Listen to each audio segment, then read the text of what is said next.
We're celebrating our 20th anniversary this year of Global View Investment Advisors, and we've seen a lot of changes over the last 20 years, and we were just wanting to talk about some of the changes that clients are seeing and some of the feedback that we're getting from our clients. Unfortunately, in our business, since people now know that they kind of want to work with a fiduciary and a family advisor, people that aren't acting as family fiduciaries are portraying themselves as fee-only fiduciaries. The CFP board now says you are a fiduciary when giving advice, but when you're selling a product, you're no longer acting as a fiduciary.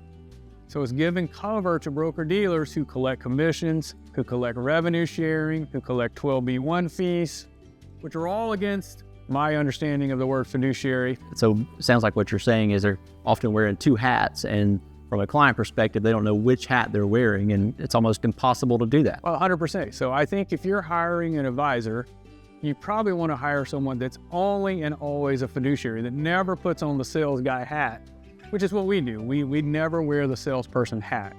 And so back when we left and started Global View, we left the larger firm.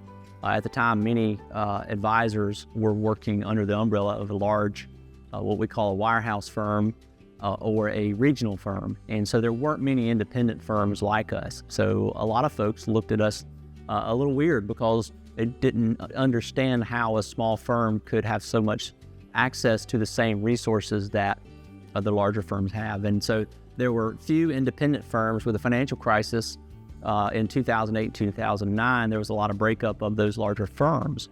And so there were created a lot of independent firms over the last 15 years.